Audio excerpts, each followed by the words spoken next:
Welcome to the Midnight Library. I see you found your way here, despite the hour.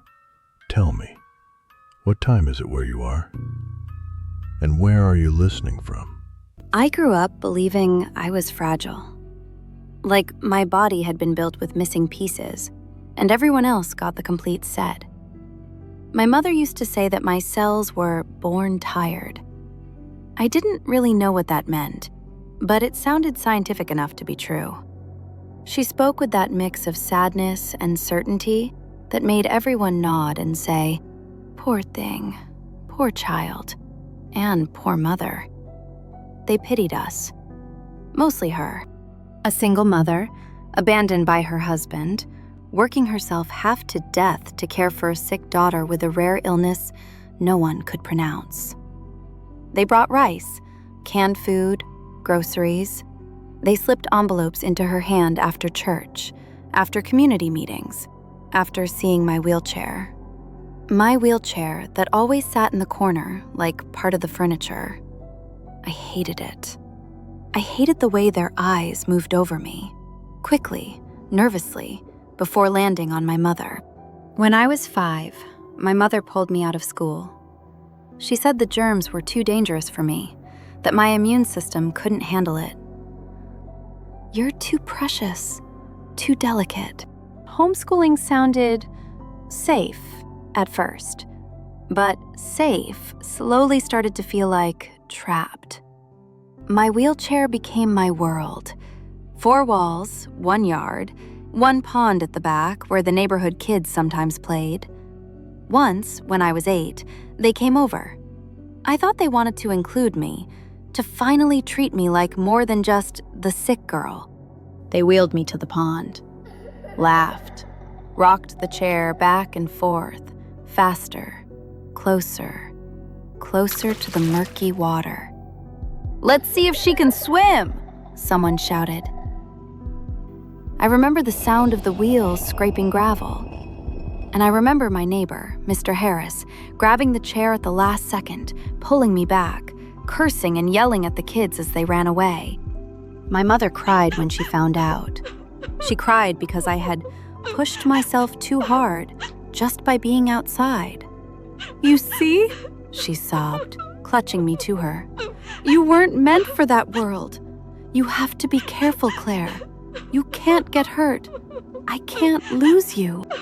I don't remember the exact day I stopped using my wheelchair. It wasn't a miracle. There was no dramatic breakthrough. The first time was when she fell asleep on the couch. I wanted water and didn't want to wake her, so I pushed myself up, just to see. My legs shook like they didn't trust me, but they held. I took 1 shaky step, then another. And then, the floor seemed to tilt, and my head spun, and I crashed down on the carpet. I crawled back to the wheelchair before she woke up, terrified. Not of falling, but of what she'd say if she saw me standing. Because every time I showed a hint of strength, of independence, of improvement, her face didn't light up. It tightened. She'd fuss over me too quickly, push me back into the chair, say, "Don't strain yourself, baby. You know what happens when you push too hard." But the thing is, every time I pushed harder, I didn't faint. I didn't collapse. I didn't die. I just got tired. A normal kind of tired, not the "your cells are failing" tired she'd always warned me about. By the time I was a teenager, I had lost track of how many pills I took a day.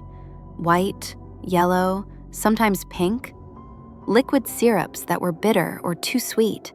Tiny tablets my mother crushed and hid in honey or yogurt so it's easier for me to swallow. We had a doctor. One doctor, Dr. Billy. Mom called him a family friend, but I never saw him with any other patients. Just us. He'd come to the house, or we'd go to his small clinic off a side street. He always spoke more to my mother than to me. Then there was time when I attempted to end my life, twice. Once with too many pills, once with a razor and a bathtub. Both times, my mother found me.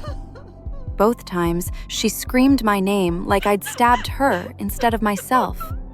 "Why would you do this?" she cried, holding me, shaking.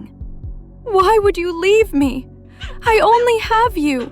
You only have me. That's enough, right? Isn't that enough?" Is it selfish to admit that in those moments I felt loved? Because she wasn't crying about money. She was crying about me. So I stayed. When I turned 19, my mother started a small juice business. It was her idea. She bought a secondhand juicer, bottles, labels. We started with orange, watermelon, apple, the usual. Soon, our neighbors began ordering regularly. We took orders through text. She did the blending, I did the labeling. And one day I said, "Let me help deliver." She immediately said no. "It's too much for your body. You can't handle the heat. What if you faint? What if something happens to you out there?" I laughed. Weak, but still. Something is already happening to me in here. I'm tired of staring at the same walls. Please, I'll go slow. I'll be careful. She stared at me a long time. Then she sighed. "Fine, but only short distances, only on good days, and you come home the second you feel tired." I promised. Riding the bicycle felt like rebellion. The wind wasn't very strong, but even that faint breeze on my face felt like freedom. My legs burned after only a few minutes, but I kept going. Clients would look surprised seeing me, the sick girl, delivering their juice. I knew what my body could take. 3 houses, 2 streets, 1 hill, then rest. My lungs would start to burn. My heart would pound too loudly. My vision would tilt if I pushed beyond that limit.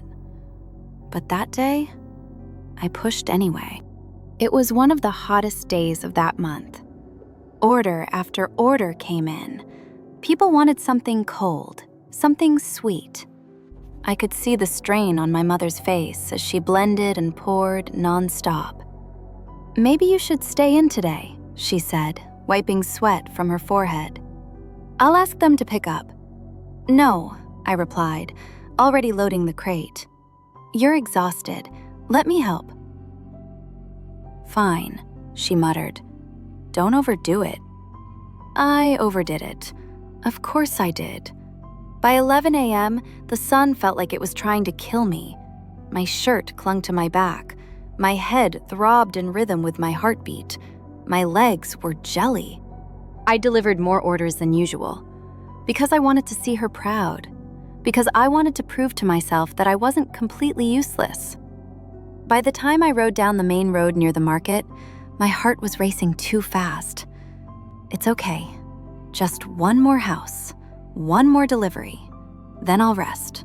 I pulled to the side of the road and somehow managed to get off the bike before collapsing onto the sidewalk. I tried the breathing exercises Mom always made me do. Inhale, exhale. You're okay. Just tired. It didn't work. My heart kept pounding. I vaguely noticed footsteps stopping in front of me. A shadow fell over my face. "Miss, are you all right?" I looked up. A man was crouched near me, wearing a white coat over his shirt. "I'm fine," I lied. My voice was barely a whisper. "Just tired. It's the heat." He studied me closely. "Your pulse is very fast," he said gently. "My clinic is just across the street. Please, let me help. I'm Dr. Carl. I just opened here." My mother's voice echoed in my head. "Do not trust other doctors. They don't understand you like Dr. Billy does. They'll experiment on you. They'll hurt you." I'm okay," I repeated, trying to smile. "I just need to rest." To prove it, I tried to stand up. The sky tilted. I felt my body sway, then fall. And then there was all black. The next part is a collection of fragments, voices, lights, pain. I woke in a hospital bed with a tube in my arm and a machine beeping my heartbeat beside me. My eyelids felt heavy. I couldn't move my fingers, but I could hear. Footsteps rushing, papers shuffling, metal instruments clinking, and my mother's voice. Where is she? Where is my daughter? Claire! I'd know that voice anywhere. Raw, cracked, wild. Someone tried to calm her down. Ma'am, please, you can't enter right now. She needs me, she screamed. You don't understand. She needs me. I tried to turn my head toward the sound, but my neck wouldn't cooperate. I tried to respond, but my throat was too dry. All I could do was lie there and listen as her voice rose higher, shriller. You can't keep her from me, she yelled. She's mine. She's my daughter. You can't take her away. The words slid into my half-conscious mind like a knife I wouldn't feel until later. The next time I woke up, the world was quiet. My body felt different. Still weak, yes, but not heavy. Now, there was a strange lightness. My throat was painfully dry. I swallowed, and it scratched all the way down. A nurse came in when she saw my eyes open. Where's my mom? I croaked, voice cracking on the last word. She's not here right now, she said, adjusting my IV. Dr. Carl will come talk to you soon. Not here? Why? Dr. Carl came in a few minutes later. He didn't come alone. A man and a woman in plain clothes, both with serious faces, followed behind him and stayed near the door. How are you feeling? He asked. Where's my mom? I cut in. Why isn't she here? He didn't answer right away. That alone terrified me more than collapsing in the street. Claire, he said, your tests came back. I know my condition already, I replied. My mom told you. That's what we need to talk about. Something cold curled in my stomach. He continued quietly. Your blood levels are improving. Fast. Too fast for someone with a metabolic disorder. I don't understand. He looked at me with the kind of honesty that hurts. Your mother never allowed anyone else to treat you. Dr. Billy prescribed drugs that made you weak, dizzy, dehydrated, anemic. I stared at him, shaking my head, refusing. She took care of me, I said. She stayed up all night for me. His voice softened, but the words hit hard. Claire, she kept you sick. Everything inside me froze. When you collapsed today, she didn't panic because you were dying. She panicked because someone else found you. Someone else helped you. I felt my heartbeat stutter. Something broke inside me. I started shaking. They called it a lot of things: medical abuse, factitious disorder imposed on another. But how do you heal from being hurt by the same hands that held you when you cried? How do you forgive someone who looked you in the eyes, said, I love you, and then slowly, carefully, deliberately broke your body so you'd never leave?